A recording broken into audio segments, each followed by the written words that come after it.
A'udzu billahi minasy syaithanir rajim. Bareng-bareng semua.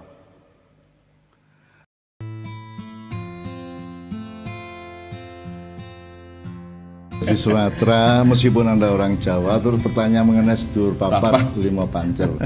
Itu mayoritas orang Jawa dan mayoritas bangsa Indonesia tidak pernah mikir kayak teman dari Sumatera ini gitu ya. Jadi sebenarnya kita membreakdownnya menurut saya gini, tuh. Jadi sedulur papat lima pancel itu aslinya kan kakang kawah, adi ari-ari, wudel getih. Ya. Jadi kakang kawah itu adalah air kawahnya ibu, itu saudara kita yang bahkan yang sulung. Kemudian kita, kemudian adi ari-ari. Ya, adi ari-ari itu yang apa, ari-ari yang ditanam setelah kita lahir itu. Kemudian saudara ketiga keempat itu ada pada diri kita sendiri, yaitu pusar kita dan darah kita. Itu kalau aslinya pengertian sedulur papat lima pancer itu seperti itu. Nah, pancernya siapa? Pancernya adalah Yang Maha. Pancernya adalah Allah sebenarnya. Nah, ini Anda bisa bikin terminologi bermacam-macam, atau Anda bisa bikin simplifikasi, atau Anda terjemahkan secara modern, gampang-gampang aja. Jadi misalnya Patup adalah suaminya Nino, bapaknya Pupo, dia adalah gitarisnya Leto, kan sudah tiga. Itu bapaknya, suaminya orang Leto, sudah tiga. Terus Patup adalah kakaknya Dedot.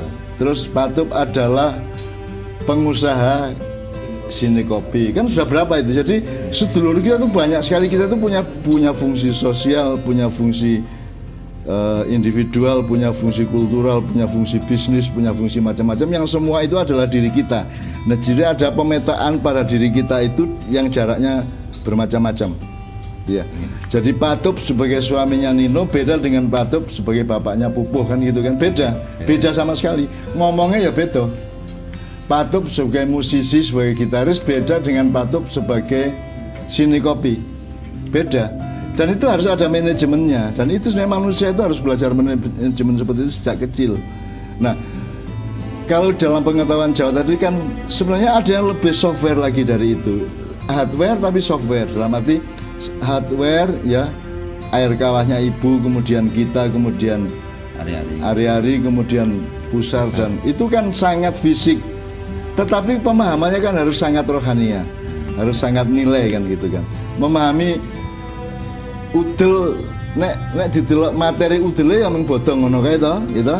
Tapi kalau kita memahami udel sebagai pusat atau pusar dari hakikat hidup seseorang, kan maknanya menjadi rohania. Demikian juga darah. Darah itu cuma merah mengalir ya. Ya kalau kita gores ini dia akan keluar dari kulit kita. Tapi kan darah dalam arti rohaniah kan ada.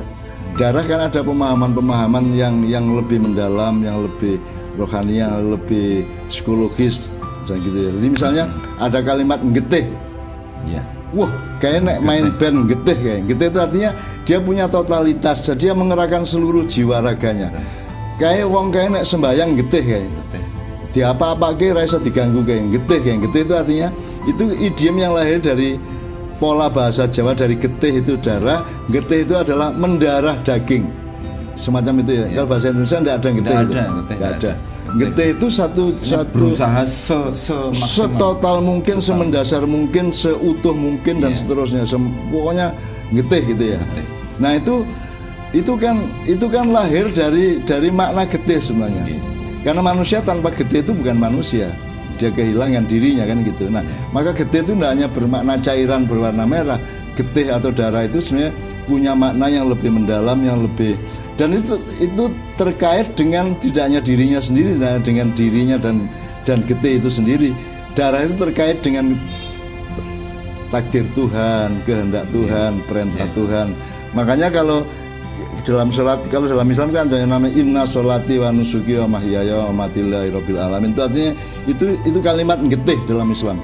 Sesungguhnya sholatku, sujudku, hidupku dan matiku hanya untuk Allah, gitu ya. Itu kan getih itu kan. Itu pernyataan yang getih. Syahadat itu yang getih. Pokoknya aku bersaksi tidak ada Tuhan selain Allah. Liane ora. dan aku bersaksi bahwa Muhammad adalah utusan Allah. Ora iso ora. Itu saya yang getih, itu saya mendarah daging, pokoknya mendasar. Sampai ke dalam sukma saya, sampai ke dasar empok-empok akar sukma saya kan itu. Nah, jadi kembali ke pertanyaannya si Sumatera tadi ya. Sumatera tadi. Jadi menurut saya Anda tidak usah terlalu cemas seperti itu, makanya tiap hari kalau Anda sholat, Anda selalu istighfar 9 kali sehabis setiap sholat, kemudian ada sholawat 9 kali sehabis sholat, sehabis salam terakhir setiap sholat. Ya Anda akan dengan sendirinya terjagalah. Anda mahfud, Anda maksum gitu ya. Ya karena kita kan tidak mampu menjaga diri kita sendiri. Anda berada dalam ruang dan waktu yang Anda tidak bisa kendalikan, Anda berada di tengah orang lain yang Anda tidak bisa kendalikan. Terus jangan dipikir Anda sendirian, Anda kan bersama Allah, bersama para malaikat, bersama Rasulullah. Yang sambungannya dengan Rasulullah namanya sholawat, yang sambungannya dengan Allah namanya istighfar atau minta maaf terus. Kalau kita minta maaf terus sama Allah, kan Allah sayang sama kita. Makanya menurut saya, teman kita dari Sumatera, yang penting Anda lakukan yang sudah Anda sadari terminologi dan bangunannya itu, dengan terus-menerus Anda waspada dengan keberadaan Allah. Anda istighfar, Anda sholawat terus habis sholat. Dan sewaktu-waktu kapanpun saja Anda harus punya spontanitas istighfar dan spontanitas sholawat. Apa di tengah jalan, apa di warung, apa di pasar, apa dimanapun, Anda punya spontanitas astagfirullahaladzim gitu ya. Itu sholawat Allahumma sholli ala Muhammad. Gitu kira-kira ya. Ya begitu Mas Anam. Pertanyaannya sulit, jawabannya tapi sangat memberi kita pencerahan, memberi kita wawasan baru tentang Judul Papat Limo Pancer. Semoga teman-teman menyimak ya. Yang terakhir ini Mbak Nun dari Margana V. Assalamualaikum Mbak Nun, saya ada pertanyaan seputar kewajiban laki-laki mencari nafkah. Saya bapak dari 2 orang anak dan 1 istri. Saya tiap hari bekerja mencari nafkah lewat jalan wira swasta kecil-kecilan. Setiap pagi sebelum mulai bekerja saya selalu berdoa, salah satunya untuk menjaga agar niat saya benar-benar untuk melaksanakan kewajiban kepada Allah sebagai pencari nafkah. Yang saya tanyakan, sering muncul rasa kemerungsung saat malam selesai bekerja. Apakah hal itu wajar atau mungkinkah ada yang salah dalam cara saya memaknai arti bekerja? Kemerungsung ketika itu dialami setiap orang, dan itu tidak hanya malam hari setelah kerja, itu bisa kapan saja. Atau kenapa dia malam hari Anda kemerungsung? Karena Anda kan sebenarnya yang Anda butuhkan kan ketenangan.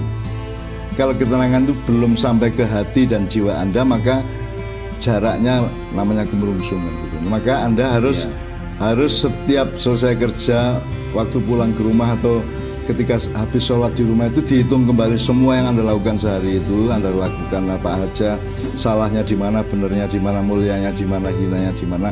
Anda muhasabah diri Anda sendiri selama sehari tadi. Kemudian begitu salah langsung minta maaf sama orang yang Anda bersalah.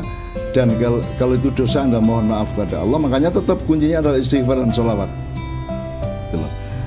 Kemerungsung itu kan bagian dari kelemahan kita yang tidak bisa otomatis mentafakui apa yang kita lakukan. Tafakur itu artinya meneguhkan kebenaran dari yang kita lakukan. Jadi itu biasa, kemerungsung tidak apa-apa. Justru kemerungsung itu kan ujungnya nanti pasti ketenangan. Karena Anda akan mengatasinya, Anda akan berjuang untuk mengatasinya. Dan itu ya memang begitu. Kalau gelap tuh berarti Anda sebenarnya mencari cahaya, maka Anda menyadari gelap kan itu ya. Anda itu ingin tenang, ingin tentram, ingin mutmainah, maka Anda menyadari bahwa Anda masih remang-remang, masih kemerungsung segala macam itu kan gitu. Jadi menurut saya itu dialektika sangat wajar, natural dan manusiawi. Dan memang begitu jiwa manusia. Jadi begitu Mas Margani V. Begitu sudah saya bacakan semua pertanyaan dari teman-teman, sudah dijawab oleh Mbak Nun. Semoga menjadi tambahan wawasan kita, tambahan pengetahuan kita, tambahan agar membuat kita semakin bersyukur dari hari ke hari. Kita doakan selalu Mbak Nun dan keluarga sehat selalu, panjang umur, dan selalu bisa terus menemani kita di Mbah Nun menjawab. Begitu. Manuk emprit akeh sing lewat iki bulan Maulid akeh-akeh sholawat. Oh, iya. Assalamualaikum warahmatullahi wabarakatuh.